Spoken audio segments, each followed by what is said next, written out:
I'm just going to be honest.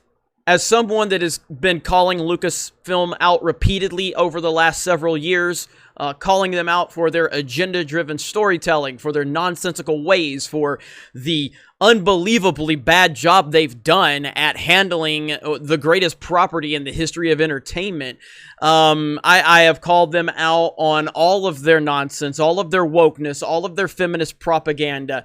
I have taken them to task. I have called individuals out specifically within this company and exposed them for what they are. And here we are at this point where, with everything going on in the world, with everything going on, with what's happening, that's how it's affecting our economy, how it's affecting the movie business, how it's affecting the entertainment business, how everything is seeming to, point to a lot of this nonsense is going to have to be forced to go away because of, how everything has been reset. With all that said, even I am astonished at what they just did. I am astonished at the person that they just hired to take over a series on Disney Plus. Wow, wow, wow.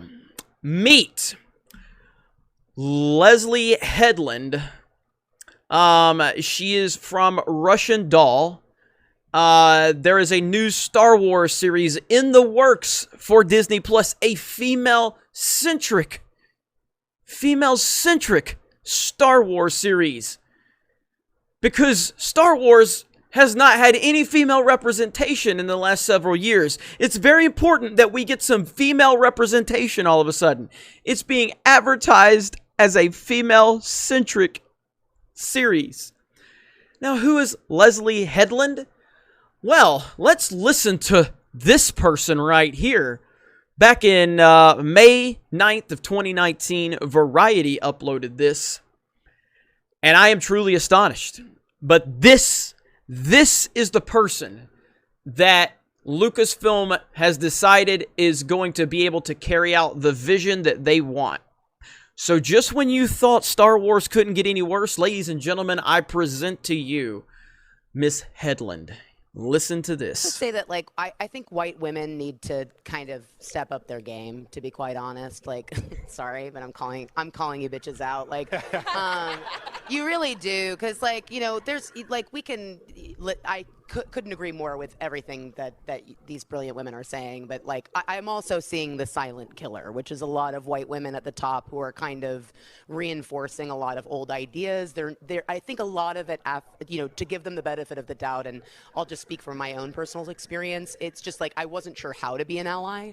I wasn't sure what type. I got so caught up in what kind of terminology I was supposed to be using and being politically correct, and so as I started to rise in television, I started to just get more blunt and just start saying I would like a black writer, because if I said diverse, you get well, white is diverse, which is something somebody said to me, and I was like, wow.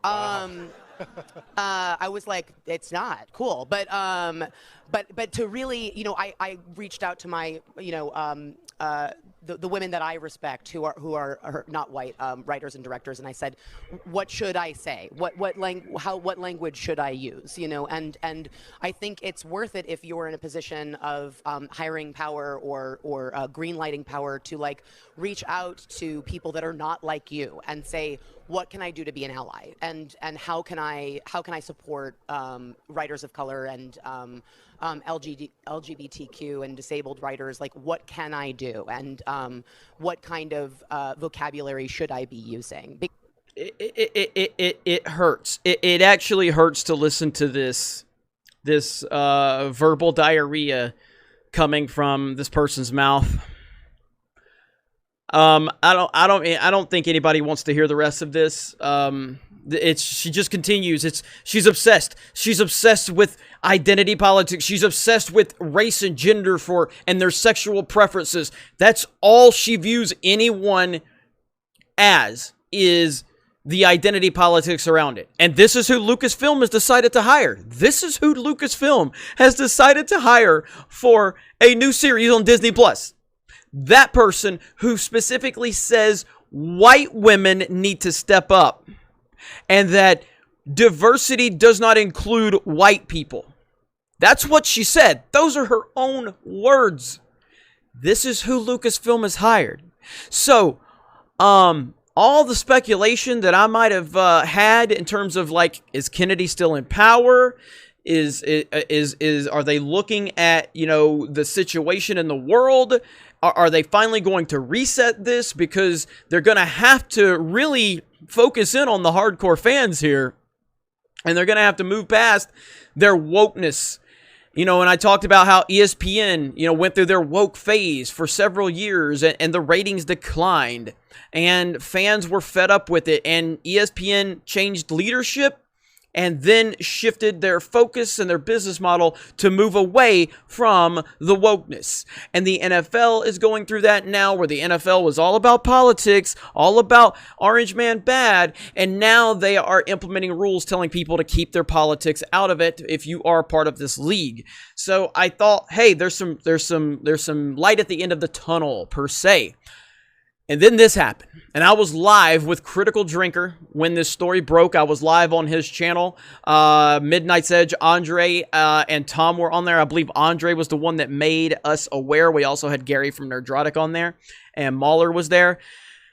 And I'm just stunned at this woman's language and the things she's saying. This is almost Brie Larson level nonsense right here. And this is the person. A person who said that white women need to step up. Wow. This is where we're at. Star Wars is done. Are we able to find little pieces here and there that we can enjoy? Like I, watched the Clone Wars. And yes, I finally caught up on the Clone Wars. And episode 9 was absolutely fantastic in every way possible. I loved it so much. Loved it. Now episodes 5, 6, 7, and 8 were trash, were irrelevant, were boring and pointless, and some of the most pointless filler nonsense I've ever seen, especially considering that was the return of Ahsoka. So yes, there are little things that we can find that are part of Star Wars that we can enjoy, but at its core, Star Wars has a disease, and I don't know if it's I don't know if it can be healed at this point. But this type of hire right here with this woman proves to me that Lucasfilm has absolutely not even the slightest plan to move away from the SJW feminist propaganda. None. In fact, not only are they not looking to move away from it, they are actually going deeper into this nonsense. They're going further down the rabbit hole, and they do not care. So eliminate any of your optimism for Lucasfilm. If you had any, I'm not saying you did, but if you had any, eliminate that from the equation because it's over. This hire is truly just baffling to me. Unbelievable. But I can't say that while it is surprising, it shouldn't be surprising because, again, I'm the one that's been calling these weird people out for 2 years.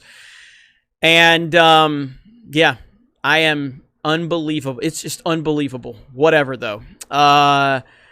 We're going to be covering a lot more gaming stuff on this channel, though. I'm so sick and tired of Star Wars at this point. I am sick of it. I can't even stomach Star Wars anymore. But, we're going to be covering a lot of gaming stuff on here. Obviously, I'm a big Nintendo fan, so we'll be Nintendo-centric from that standpoint. We also have Gaming with Geeks, our gaming channel. Go subscribe to that. We have Park Hoppin', our theme park channel.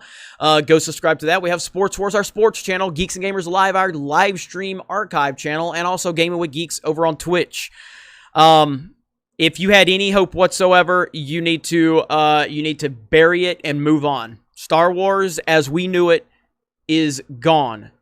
With this hire right here, this is the signal. They have laid claim to the fact that Star Wars is no longer Star Wars. Star Wars is everything that I've been saying it was, everything that the Fandom Menace has been saying it was. It's nothing more than a political propaganda social tool right now for them. That's it.